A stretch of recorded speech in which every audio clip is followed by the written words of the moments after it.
6/2022 of the 608th meeting of the Garrett County Planning and Zoning. Guests are Justin Gregory, John Sanders, Bud, I'm not sure.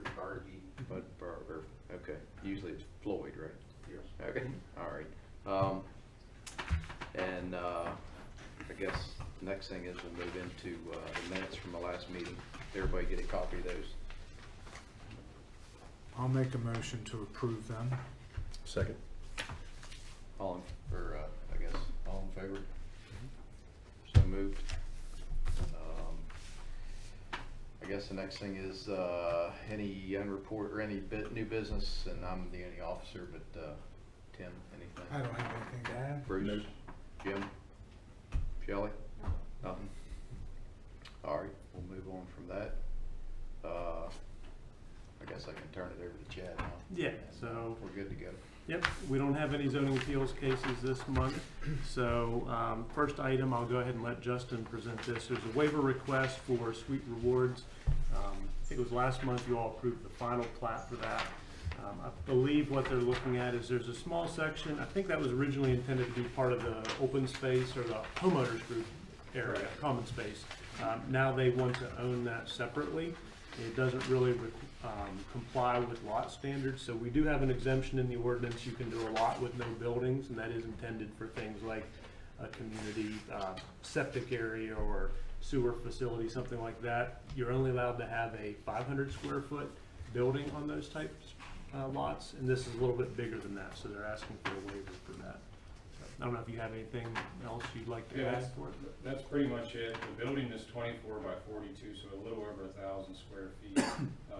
I haven't seen it, but Brian Brandhoover, the sole member of the LLC that owns the property right now, Western Meadow LLC, says it's a pretty nice building, so I think it would fall under the substantial hardship that's not self-created. And applying the existing rule wouldn't serve any valid public purpose. Moving forward, I think it makes sense to allow the 1,000 square foot utility building. It is a relatively large, at least in my opinion, development.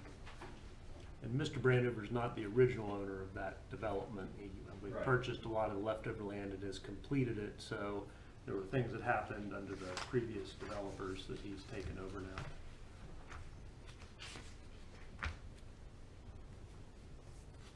So this would basically be a waiver to allow this to be treated as an exempt lot that normally only have buildings with no larger than 500 square foot. See a problem? No, it's all existing, so I think he had mentioned it would be used for utilities, things for the community, but he wanted to own it. So. Correct. If it would have just remained on the open space for the development, we wouldn't need to do it, but I think he wanted to own it himself, so that's why we have the necessity to make sure the lot complied somehow. Anybody have any comments? That makes sense to me. All right. I'll make a motion to approve the waiver. Get a second. I'll second. All in favor? Aye. Aye. Against? Anybody? All right, so move Chad. One out of the way. Next. Yeah, since Bud's here, we'll let him get out too. We'll go ahead and go to, Justin, you can stick around or you're free. You don't have to stay. No offense, Ed. You're paroled. You can. Y'all take care. See ya. Thanks. So 1,000 acres. I don't know if everybody remembers, but back in 2008, Planning Commission granted preliminary approval for a 150 lot cluster subdivision there. The idea was there are going to be different sections brought in. There's going to be some shared open space. Planning Commission approved that preliminary plat with the understanding that more detail was going to be brought in with final plats. In 2009, then there were another 10 additional lots that were added in South Shore Point. So this is going to be 160 lots. There are now new owners there. They do not necessarily want to follow that old 160 lot preliminary plan anymore. So we've had a bit of a discrepancy between Bud and I have talked about a lot. How do we follow that old plan with what they want to do? So what they're proposing to do is basically just dissolve and get rid of that old 160 lot plan and then move forward where we will just treat these as normal subdivisions.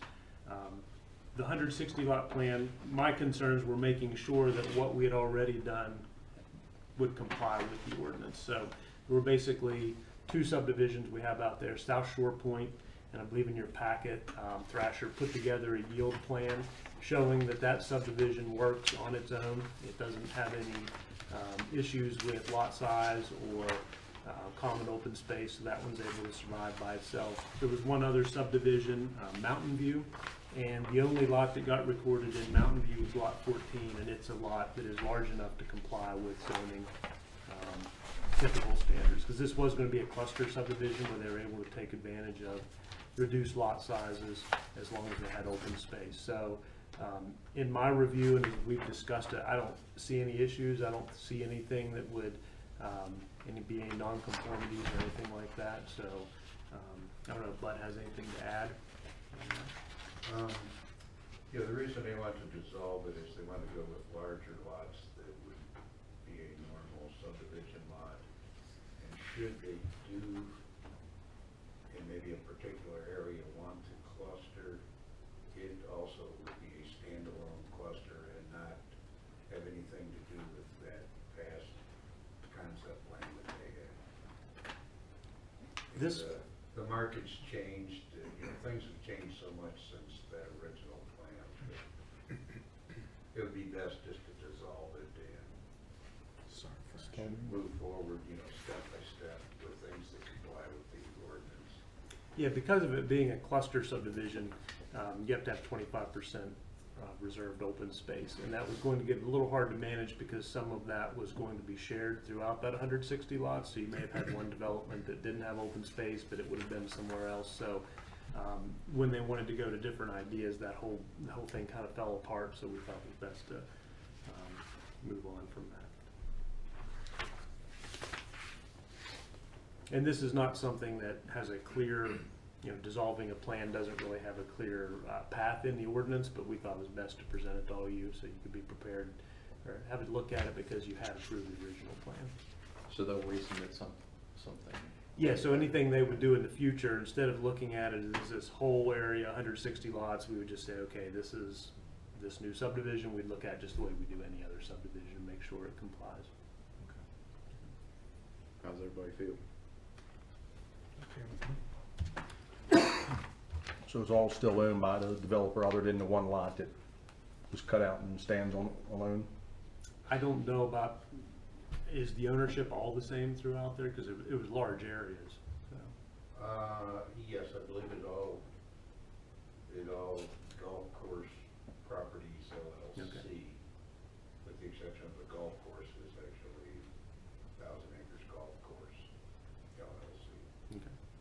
But yeah, all the other developments in isolated areas, they're all golf course properties LLC, with the exception of the lots that were sold out. Yes. There was one other area that did receive approval. It was up with Cathedral Springs, and then that was later merged back together. That was done several years ago, and that was merged. So Yeah, I think it was this. merged back. Yep. So I don't think there are any other lots that this would impact. So in theory, when it comes back, it'll be less density, it'll be bigger lots and less. Yeah. Yeah, so seems like a win. All right, let's take a vote.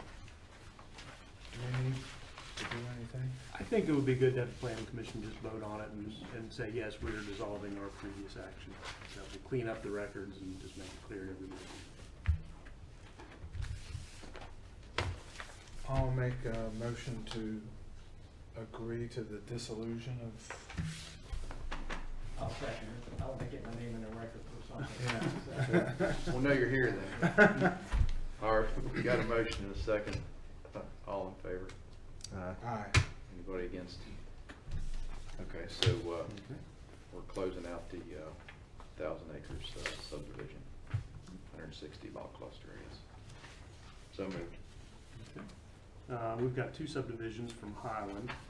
Sandy Trails is the first one you should have. That one received final approval, I think, or preliminary approval in February, I believe. So you've already acted on that one. This is now coming for final approval. This one is all along Sandy Shores Road, so no real road infrastructure or anything that we have to look at. Everything looks good on my end.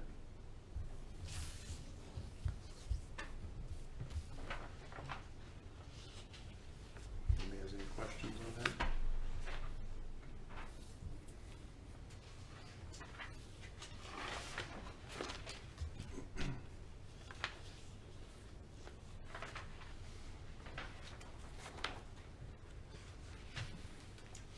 Everybody good on that? Any questions?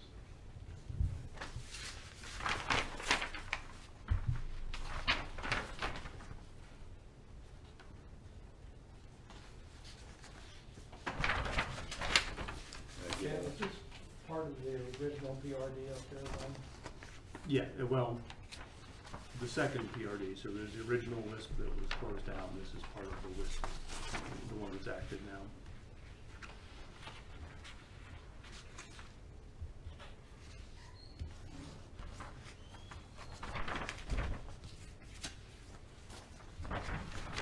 Anybody? Questions, comments?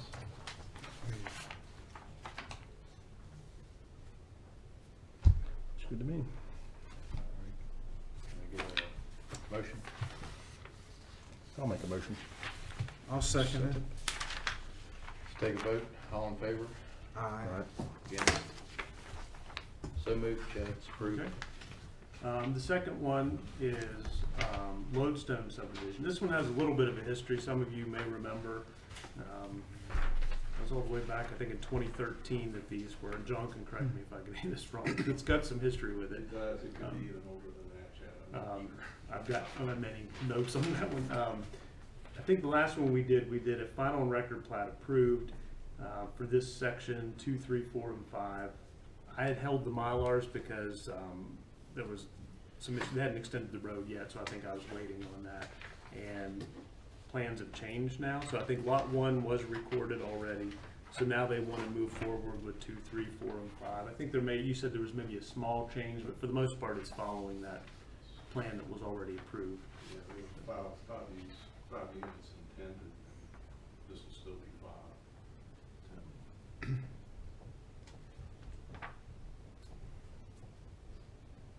So does anybody have any questions about that? This one's also in the WISP PRD.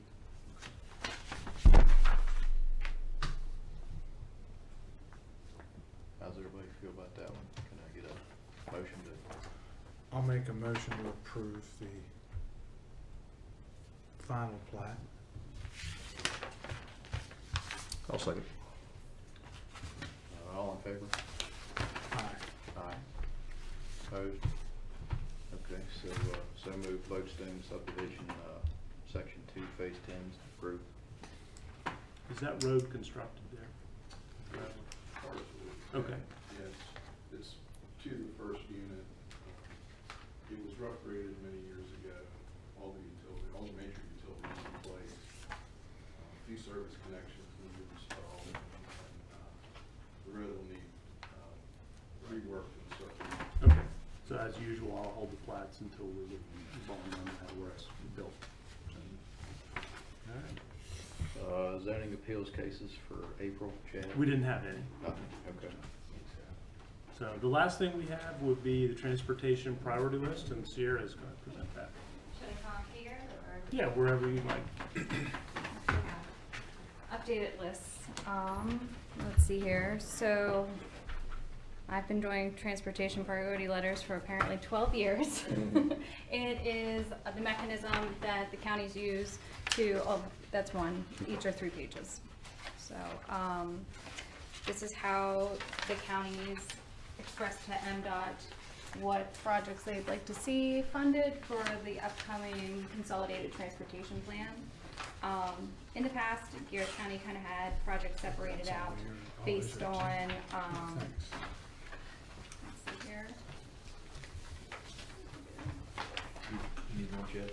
Yeah. Pass that one down. It's the same one. Jim, you got, Shelley, need this, or you got it? Do you want to see it? Sure. What was included in your packet was the 2021. It's just 2 pages. Yeah. And Here, okay, very good. Anybody else? I think we're good. Okay, cool. So, in the past, they were kind of, Garrett County had separated them into like kind of the categories out of funding, but I find it that MDOT finds it more helpful if they know that your sidewalk project is more important than, you know, your intersection project, because that's, you know, then they have a real idea of your needs. So this time we're gonna number them just like 1 through, it'll probably be 13. I need to get with the Lions Club and see if they're gonna apply for grant funding on the pump track. But currently the projects are US 219 North Extension to Pennsylvania State Line. So I have a bi-weekly call with MDOT right now in terms of planning, connecting from Chestnut Ridge Road up to Somerset. In terms of like where that is, we're still trying to figure out that alignment and approach. So we want to keep that moving. So that's at the top of the list. So we're asking for preliminary engineering and a right-of-way acquisition for that. And then the second priority is relocating 219 around Oakland, requesting some right-of-way funds as well as like engineering to move that project forward. Then the next one is Maryland 135, a road diet and complete streets design from like Laughlin to Oakland. So I find that roadway to be really wide, and because it's wide, people go fast, and also it's not very like great for bicycles and pedestrians through there. It'd be nice to narrow the roadway, give a non-motorized path, and then actually have like designated crossings for people that are a little more protected, particularly there at G Street where Mountain Lake Park is developing like their Leo Martin Memorial Park, which is really cool. I think it's going to be nice, but I just don't want anybody crossing 135 to have any accidents. So I think some thought needs to be put into that. And also there's a bunch of other parks and stuff, and I think in terms of like connecting Broadford to the other community parks, I think this would be a good project, in the schools as well. The next one is taking a look at pedestrian crossings at Uno's and Trader's Landing. Like, as we know, when you're going through there, often people aren't paying attention or gawking or trying to, and it's pretty narrow to begin with. So there's some things we can do, low-cost things we can do in order to make it a little more constrained for the drivers and also for the walkers in terms of where their spaces are. So there's a concept plan SHA has developed. Hopefully they can move that forward a little bit.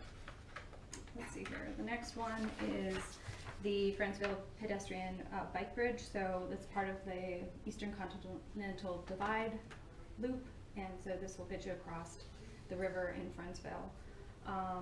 That funding probably has been allocated, but we'd like to keep it on there until it's like in our hands. So it's really important to continue to say, yes, we want this. Then we have some bicycle and pedestrian facilities evaluations from like Mosser Road all the way to Glendale. Still, like, that whole roadway, there's better parts and then there's worse parts, but we can certainly do a little better in terms of that. And let's see here, then we have a Sand Flat Road connecting 135 to I gotta change that to US 219. There was a study done last February. They had some suggestions that could be done, so we're hoping that maybe they can follow through with those suggestions. And then the other one is the Grantsville sidewalk extension from Grantsville to River Road. There's also a concept plan that SHA has developed. It's in, there's a picture in there. There's the streetscape project for Oakland from 3rd Street and Oak Street. We mentioned transit for operating capital funding. There's no particular project for that, but if they'd have, you know, a particular capital project that they'd like or a plan that they do, we'd probably incorporate a little more there. Then we have Maryland 495 at Glendale Road, taking a look at the geometry of that intersection.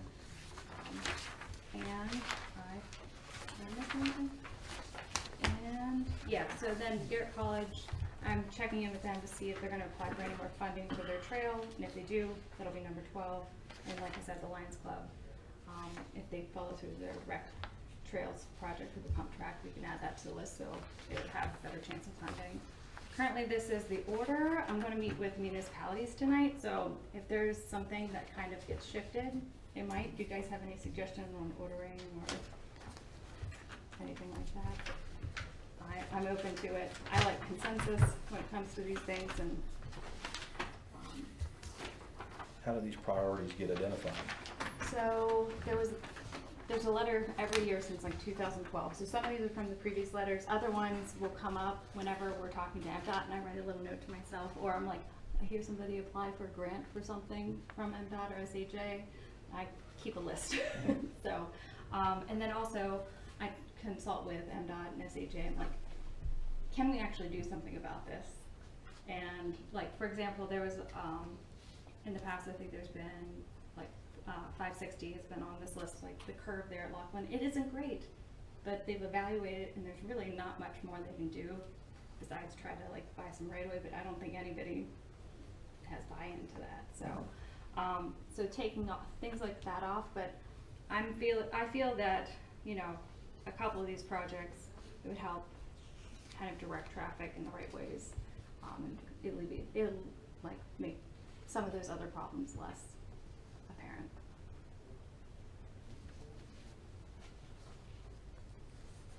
And hopefully these will get completed, we can take them off the list. Or then, in subsequent years, instead of requesting engineering or right away, we can ask for construction funding, kind of move them along. Any questions? And I'm hoping the commissioners will sign this letter on the 19th, and then I hope to get it around to all the municipalities, get their signatures, and the senator and the delegate's signature as well. So that's all I have to say. Who puts it, how do they get in priority, how or who establishes that? That, the commissioners have the say, but I'd like cooperation between the commissioners and municipalities, and if you guys had any say on that as well, so. Okay. Typically, the planning commission, you'll look at it and then say we would recommend forwarding these to the county commissioners in this order, or if you have, you know, want to reorder or have other concerns, you would express them now. There's a lot of good stuff here. Mhm. I don't, you know, as far as reordering, depends on where you're from, what you consider important, but I mean, everything to me makes sense. That, and I'm like thinking, like, how much would one cost, or how realistic is it that you can actually do something? I find the ones that there's either a plan or something has already been done on it, I think that's worth moving up, or that already have momentum, that's worth keeping to the top of the list. And things that are, you'd like, it's a problem, we don't know what to do, it's good for the bottom. So they're going back for number 2 here again, right? The bypass deal. Yeah. I guess. Yeah. Just kind of roll it around again. All right. It was on there last year as well. So we need a motion? Yeah, I think you would, Just approve if the you want order. to, you would vote to forward these on to the county commissioners. Okay, can I get a motion to forward these on to the commissioners for a look? I'll make a motion. Hey, Chad, do you have the form without me voting? Yes. You do? Yeah. Well, Shelley. Shelley. Yeah. So I'll abstain on this one, because it's gonna come to us. Come to you anyway. Okay. I'll second that motion. Got a motion, second. All in favor? Aye. All right. Abstention? Be Jim. Nays? Nobody? All right. All right, thank Approved. you. Thank you. Thank Great. you. I think that was the last thing. Anybody have anything else? Hey, one thing for us here, whatever happened to the trail from the college down to the Marshall intersection of 219? Did it get done, or is it? It was outbid. The bids came in too high. They've done some value engineering with the firm, and I think that's where they're at. I tried to call Kathy yesterday, she was out of the office. I'm in touch with Pedestrian to see if they're gonna apply for any more grants, so then we can put that. So it's not on here because it's already funded then? That one is funded, but I don't know if they had enough money, so I would imagine they go back to round 2 or something like that. So that's why I wanna consider maybe having it on here, Okay. whether it's phase 1 or phase 2. Okay. I think it's worth supporting. Maybe later you can explain to me what a road diet is? I mean, basically. They probably know, I don't know. I have that question too, so. Oh, okay, yeah. well, it's like the latest term for like taking your pavement and like making it more narrow.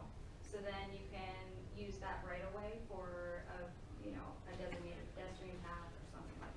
So trim the berms back or something, kind of. Yeah, exactly, because there's like too much shoulder there, like it'd be, in some places, I think it's appropriate to have them as like a shared turning lane, so then that's there for through traffic, because if you have like people crossing, and then, you know, if you're not paying attention, you try to bypass somebody who's trying to turn in the current situation, I think it can lead to a lot of conflict, so.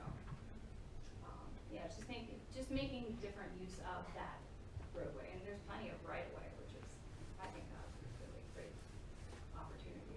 Similar place like that's the 219 corridor through McHenry's that same way. Yeah. Not, but it's much bigger than what you're talking about. Yeah, but that also, Yeah. maybe that, I don't know, we have it in there from, like, on the list, I'm not sure what I haven't talked to them about that, it was kind of added towards the end, so I'm kind of curious if they have any suggestions in terms of maybe making that road diet, or if we can designate another area. Well, the pedestrian and the bike pass might involve some of that. Yeah, so I don't know if the opportunities are there, but I think there's probably something that's a little nicer. Since Jim stuck his neck out, I'll ask what a bicycle pump track is. Okay, so essentially, it's, you've been to the trails in Grantsville Park at all that are kind of like undulating? Yes. It's a track that Okay. undulates like that, Oh, so you're okay. just using your body weight to pump your bike All through right. the obstacle, so, yeah, that's, You'll have to Google that and watch one of those. It's, yeah, yeah. Really? pretty it's nifty. quite exhausting looking. So you knew what that No, was? I do, but that's, I have nephews that are younger than your kids, so, yeah, They're that's into kind that. of the new thing. Okay. All right, I guess, first meeting's under our belt.